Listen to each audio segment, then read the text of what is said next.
Robert Mueller, do you? Or well, not with Robert Mueller, but as far as radio piece. Yeah, right. It was really his inspiration. Yeah. It grew out of the university in Costa Rica. Yeah, right, in Costa Rica. United Nations University. We got a lot to talk about in that book, Forbidden Truth. That's right. Really something else, you know. Welcome very much to Conversations, where it's a pleasure to welcome to the program, if I may say so, an old friend of Conversations, that being Kevin Saunders. And he's wearing many hats these days. And at the outset, I'd like to read the introduction for Kevin, and then get into a conversation about many, many things that he's concerned with here in September of the year 2002. But Kevin Saunders is United Nations Bureau Chief for Radio for Peace International and commentator on Fox News. He is former science editor and reporter for CNN and commentator for WABC-TV in New York. He has written for The Nation, Whole Earth Review, Science Digest, Penthouse, and newspapers in the United States, Japan, and Australia, where he was political commentator and parliamentary bureau chief for 9 TV network. His 1991 article, quote, A Beginner's Guide to the BNL-BCCI bank scandal, was widely republished and voted one of the top 10 untold stories of the year by Censored, and later one of the top 10 untold stories of the last 10 years by Unto Reader. It's a great pleasure to welcome you to Conversations and to Manhattan Network. It's good to see you again. You've been busy. I wonder if you could maybe take a brief time and share. We touched on some of your background, but you've been very busy and you got a lot we want to talk about right of the moment. But share a little bit of your own background. You're originally out of... originally from Australia. Right. And came here 20-odd years ago, and worked at ABC as a cultural affairs commentator because they couldn't work out what to do with my accent.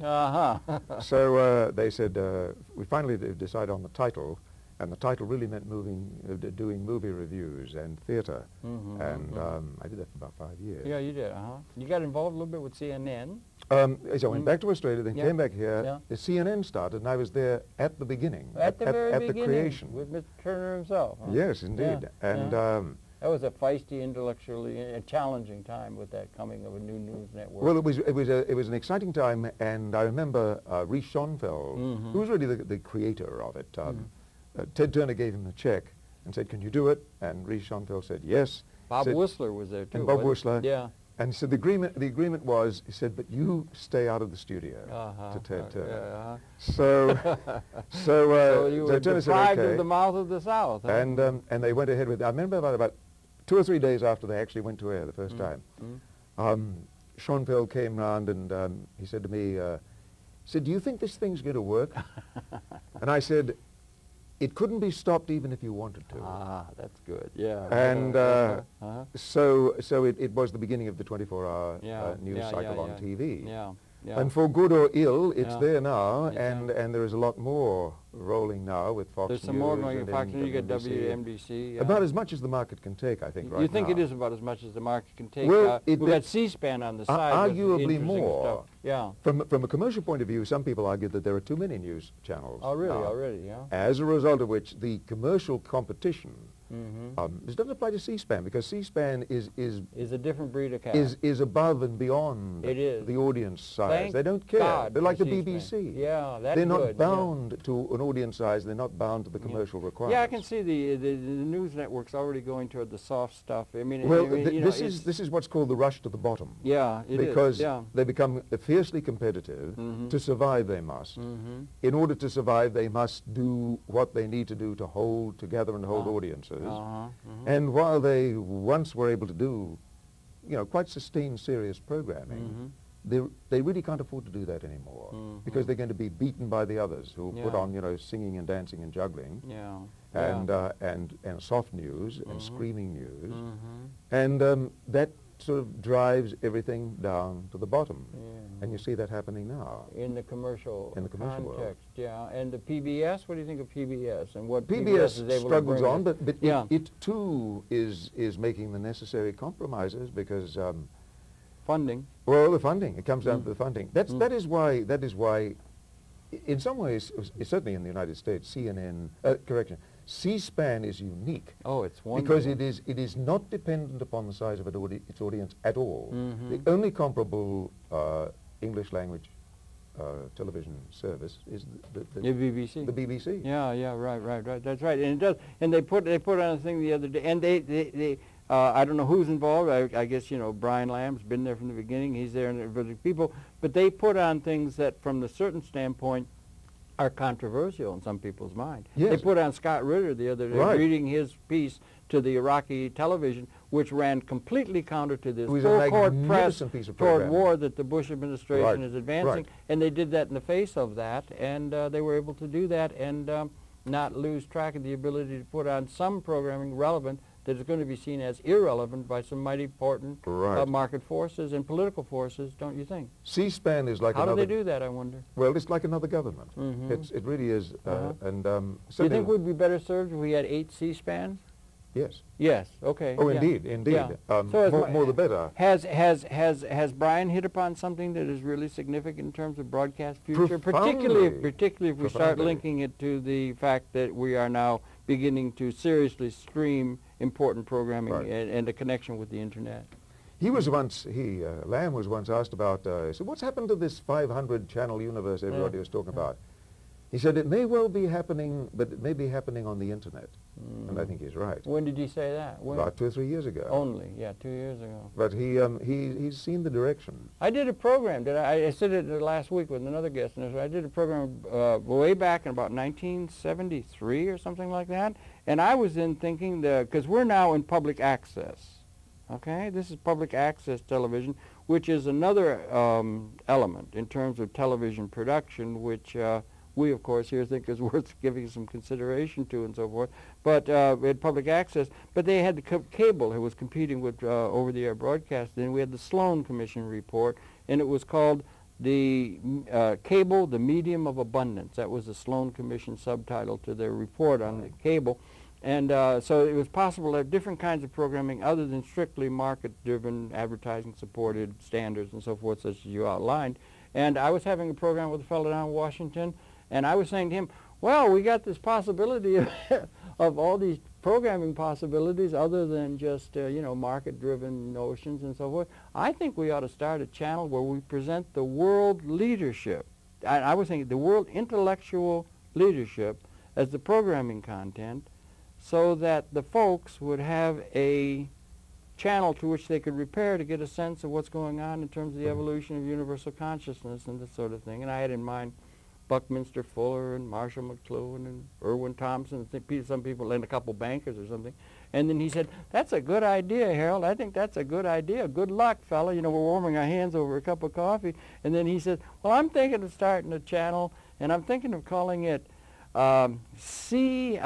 Cable Satellite Public Affairs Network, and that was Brian Lamb. Way back, it must have been 73 or something like that. Really? He was just getting started, Yeah. or 74, whenever it was that it was just getting started. I was thinking of a leadership channel, intellectual leadership, and he was thinking of he's pulled it off. I still think we could use a channel that would present the true systems understanding, evolution of universal consciousness, intellectual leadership, systems understanding of what's going on as the programming content, rather than a lot of these flacks that take up the airwaves now. I think if you were unashamedly intellectually elitist, and in a sense it is, that would not be a bad thing, and I think it would be would fulfill a great and important need. I have a hard time coming up with the criteria by which we decide who our leaders are. I'm not sure we have a system for doing that now. No. That's adequate to what the future calls for? Well, Brian Lamb again does a program every weekend, the 48 hours of books. Yeah, oh, isn't it wonderful? And it's a wonderful program. Now, you can't get out of the house. Now, there are more books and more writers around, so, you know, you could have a channel that just was not the weekend. It could go all week. Oh, sure. And the mechanism of doing it is there. Yeah. The technology is evolving. Yes. It's not a problem of technology. It's a problem of economics. Yeah. Financial support, because it's still an expensive medium. I mean, C-SPAN is $30 million a year, and for years now. Only, I would say. Only? I would add quickly, only. Only. When you think, what's that, a couple of runs of Friends or something? Well, the cheapest other network, I believe, is the it gets about 100 million, I think, is the Channel 1 here in New York. But you know, people, I hear a lot of people in the so-called progressive community say, you know, we've got to start a new network. I say, good. You don't even talk about it unless you're ready to put up $250 million. That's what CNN had at the beginning. That's what Turner put up, $250 million as an experiment. Yeah, that was in cable. And of course, much more expensive now. Murdoch has poured the better part of $1 billion into Fox News. Just here in Fox News? But he spent a lot of money. Yeah, he spent a lot of money paying the cable stations to take it. So that was part of the economic. So creating a network, you know, the equipment is there, but a lot more is involved to make it happen. Yeah, the equipment is there, and then also, what is it? Fill me in, Lou, because you follow these things and so forth. The mergers and acquisitions and the consolidation, the kind of thing that. Who was it, Ben Bagdikian used to say, that the media, it's getting down to where it's 5 or 6 companies that control 85% of what everybody sees or something like that. Is this an alarming pattern that's going on worldwide? Yes, and the counter force that's operating there, I think, is the Internet. Again, I am entranced with the Internet. It's the most important thing that's happened in my lifetime. I think it's the most important thing, as I think I said last time on this program, I think it's the most important thing in human affairs since the capture of fire. Well, okay, that's a big loop, And it is certain the political implications of it are enormous, which I hope we can get into a little later, because some of the things I'm working on now would be impossible without the Internet. And there is a whole subcultural news informational journalistic enterprise now that is encompassing and leaving far behind the mainstream media. If you want to know what's going on, you won't find out in the mainstream media. You will not. You cannot. You will not. No, you will. But you will. You can find out. You will find out first on the Internet. Okay, but you will find out what the public is finding out by monitoring the media, which is an important part politically or otherwise in terms of practicality, particularly. When a program becomes sufficiently popular, you have to watch it as an act of sociological research. Yeah, and particularly if you're trying to do something real in the real world. But the leading edge in terms of understanding is out there in the Internet. I wonder if you have a division between, let's say, and we have, if I may suggest now, we have a government now that has, at the head of the government, the president and so forth, they are a group of what are generally called neoconservatives. And there seems to have been the capturing politically and so forth of the political, economic mechanisms of this country and to a large extent the world and so forth. People who are very much in a certain sense tied into a fundamentalist economic philosophy of market fundamentalism. This is a term that is used, and it's being played out in various ways. Huge tax cut to the rich and supply side, this sort of thing. Also the thing in Iraq, the thing that's going on. But it's very much geared toward the market. We here in public access, or in certain aspects of the Internet, if I may say so, there's Internet including pop-up ads and all kinds of commercial applications and selling possibilities that's commercially oriented, and that's part of it. But then there's also the non-commercial oriented aspects of the Internet. And we'd like to see, I think that we here in public access, for whatever it's worth, we say, we're strictly here, it's no cost, and there's no money to be made. It's strictly non-commercial. Do you think there's a subversive quality to either, let's say, John Philip Barlow's use of the Internet, or the idea of non-commercial use, or the Internet being invaded by market forces, just as there could be in terms of television invading our little realm of public access? We see a connection between non-commercial connection to the Internet and the early example of access that got started about 30 years ago in terms of the cable universe. Well, yes, but the comparison fails because there is an inherent limit to the amount of space, the number of channels that are available on even cable. Whereas, in fact, what is distinctive, uniquely so, about the Internet is that it is limitless. Quite literally so. Quite literally, limitless. There's a lot of misleading talk about, you know, the cacophony of voices and the confusion and the chaos. It's all too much. We're overwhelmed. Not really. Any more than a library, the New York Public Library. In a sense, the amount of information there is overwhelming, enormous. But you use a library in the sense of a pull medium. You go in and pull out what you want. That's right. It isn't something that is pushed to you, which television does. Television pushes its program at the viewer.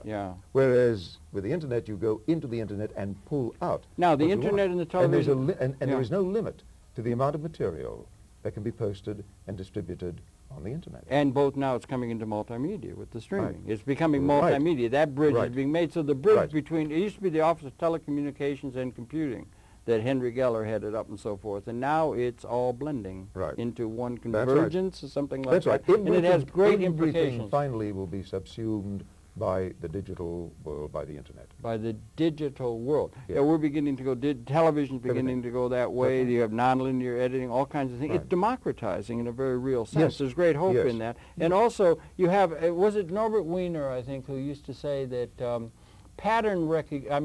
information overload within a system, if you're thinking systems. It goes from data collection to pattern recognition. Yeah, but it goes from information overload permits pattern recognition so that you can see patterns like the dots of a painting. Instead of looking at the dots, you can see the whole painting. So we're beginning to get an overview of what it is that's going on in terms of the technological evolution of events in this part of the universe. That's chaos evolving up into a higher level of order. It seems, it seems. And also that it's at a particularly important moment now as we go through this. Qualitatively different after 200,000 years of our being here. This thing is going exponential now. That's right. So it's the technological change that's happening, and it has political, economic, and sociological implications that should be understood better than they are by who we are now calling our leaders.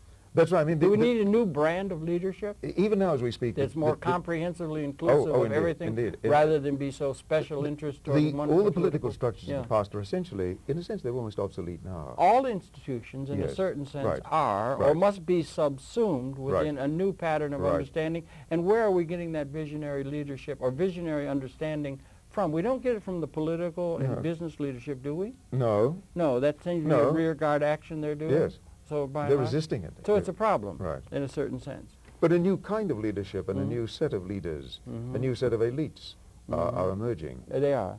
And where would you see the elites emerging? I mean, what are they? They're people that are where? I mean, where do you see them? You find them on the internet? Okay. I mean, you mentioned Philip Barlow. Yeah. Barlow is probably the best example. You think? Offhand, yes.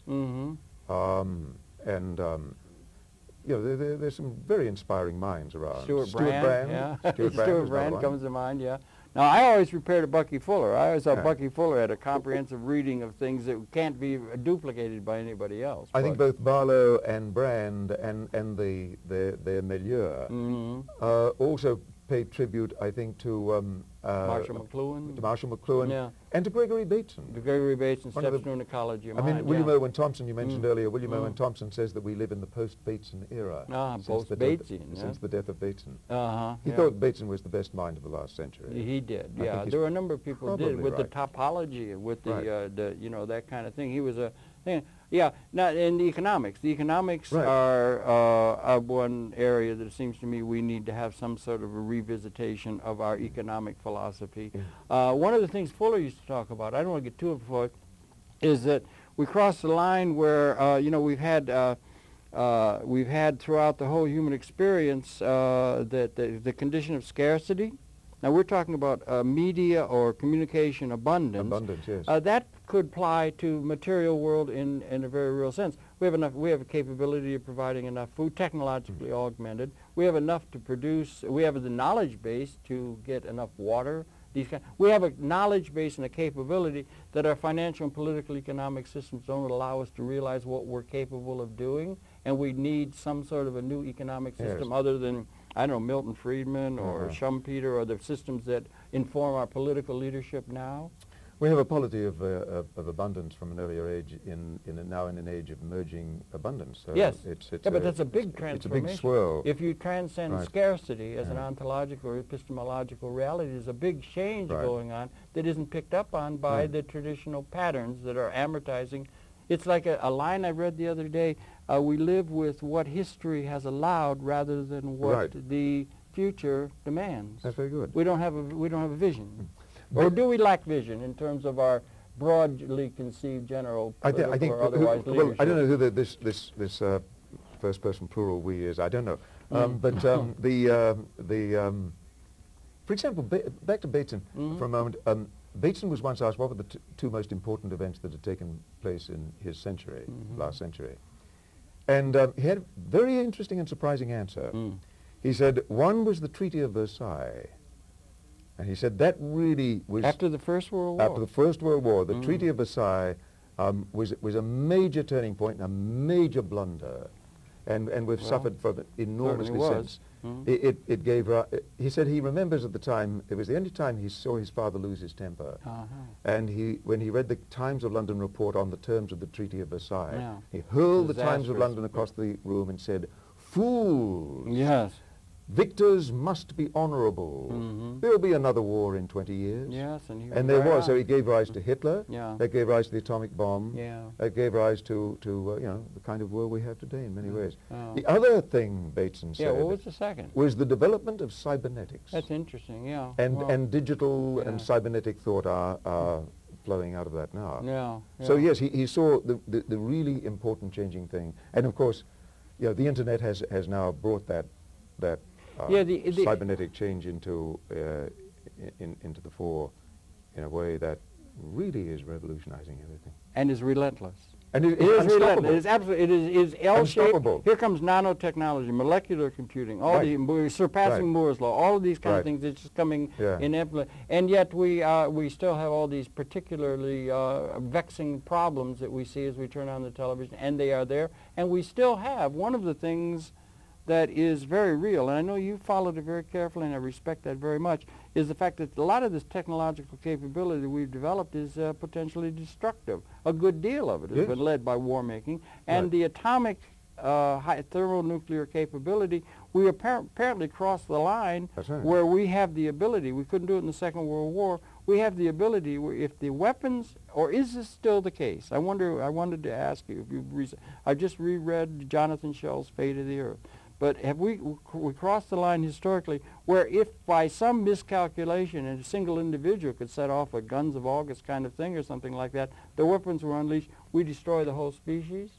We crossed that line apparently, according to Joshua Letterworth, along about 1970. Right. I mean, within our lifetime. Right. That's a big qualitative transformation against which we're positing the idea that there is an evolving abundance as a thing. But is that still the case? Or now with the downfall of the Soviet Union and our George Bush making treaties to, I mean, are we now safe from the nuclear holocaust of destroying the species? Absolutely not. No. In fact, in some ways it's almost more dangerous because when there were just the two major powers, at least they were in control in a way that certainly in the Soviet Union they're not anymore. There are hundreds of bombs unaccounted for in the Soviet Union. Tons of plutonium. And plutonium slopping around the world. We've left, we've entered a century with nuclear bombs strewn all around the planet. And interlinking alliances, of loose alliances. That's right. And tremendous sense of we can't possibly suffer this indignity that's going to be, you know, and you got India, Pakistan, and that kind of thing. Yeah, but go ahead. And, for example, the United Nations Commission on Disarmament, the CD, where these things over the years have been discussed, has closed down because of complete lack of progress and a complete lack of cooperation, mainly from the United States. And with the Bush administration now clearly hostile to the United Nations, abandoning treaties all over the place, ready to resume nuclear testing, refusing to sign on to the CTB, the Comprehensive Test Ban Treaty, and refusing to cooperate with the United Nations on nuclear disarmament. The Committee on Disarmament has now, it hasn't quite been dismantled, but it is closed down. Very disquiet. And it is an unnerving thing. So that Damoclean sword is still there. Right, it's still there. It isn't that's all over now that the Soviet Union's been defeated, and yet that seems to be, it doesn't seem to come up. 1982, we got 1 million people in Central Park out against the freeze thing, but now that seems not to come up. Well, everyone has assumed the Cold War has ended the threat. It has not. It has not. Even it's as exacerbated we sit here now, there are around the planet 2,000 nuclear bombs on missiles, fully fueled, their gyroscopes whirring away, ready for launch in 90 seconds. Oh, boy. Carl Sagan used to say, the only reason that we are able to sit here and talk now is because 20 minutes ago, the Russian leadership decided not to launch nuclear weapons. Yeah, fun. Yeah, and the only reason that the Russians are there now is because 20 minutes ago, we decided not to launch our nuclear weapons. But they're there trembling on these these nuclear hair triggers. Yeah. It's yeah, but now they have cut back, and now also they've cut back on the number of bombs, but not on the number on hair trigger.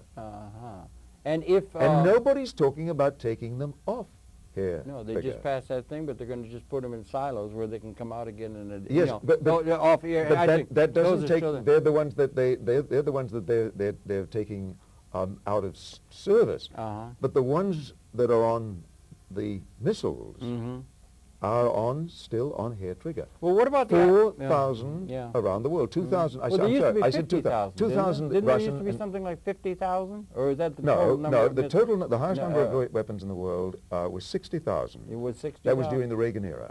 It hit 60,000. Yeah, right. Now there are about 35,000 nuclear weapons in the world now. Most of them are not on missiles.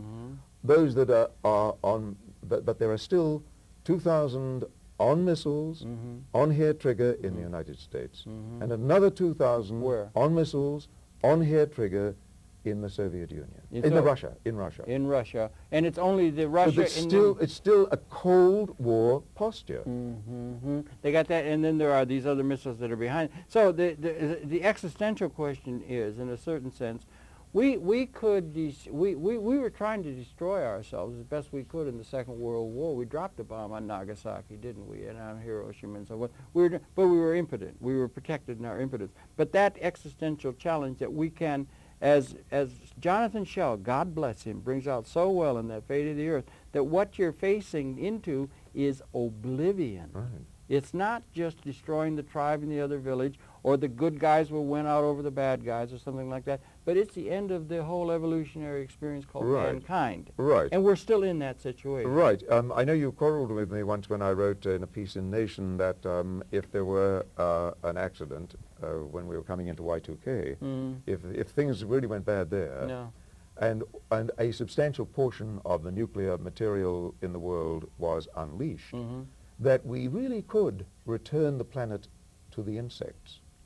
Yeah. No, I wouldn't have argued. No, I wouldn't have argued. Not me. It wouldn't have been me. No, because I've been concerned. You in public? No, I've been. No, that's quite all right. No, I've been. Oh, I thought you raised. Well, somebody. Forgive me. I'm now somebody else. here. But I was. I had said, or someone said to me that, oh well, there were certain species of fish. I have. No, I said that. I heard people will say we can destroy life. I don't think we can destroy life. Because there are life forms at smokers deep in ocean deeps that aren't even photosynthesis, and evolution will pick up, because evolution is an even more precious liaison in the universe than humanity. Yeah, the humans would be gone. Yeah, the human experiment would be discarded. Yeah. And the things that would, the insect life would be most secure. And now we're at launch, and now we have these other things. India, Pakistan, China's building. Now we have a thing in the Middle East where they have that. What about the idea, the argumentation, how is it that it's in the public psyche that now that we have won, that the weapons are all, the real destructive capability is now in our hands, and we are the good guys and would never do it, so that the world is safe if only we could extend our power even more than we have. And in fact, it looks like Mr. Paul Wolfowitz and these people who want to extend into Iraq really have the idea that now is the time to make a full court press and bring American hegemony to the whole world in order to forestall the possibility that some of this cacophonous stuff coming from other parts of the world will be cut off at the pass, as it were, and that we will be able to bring the kind of security that we need. What about those kind of arguments? Gregory Bateson addressed them in a long and eloquent letter he wrote when he resigned from the, I think it was the University of Santa Cruz. He was at Santa Cruz. Because they decided to become involved in associating with nuclear research for the Pentagon. And he resigned in protest. And he referred to nuclear addiction. that the nuclear powers really have become addicted to the idea of the nuclear weapons, and it's going to be very hard to break that addiction. Well, I don't think it's going to happen with the present administration in America. I don't see how it could, do you? No. I don't see how it possibly No. could. I think it's very dangerous. No, it would require, things can happen often much more quickly than people Yes, realize. that's true, yeah. And a change of administration, somebody like, I don't know, Trudeau. He was one of the first modern political leaders. Yeah, Canada. And I think he had McLuhan in his court. That's right. I mean, he was, first of all, he was an intellectual, which is very rare in government. And he brought to it a real vision, and that was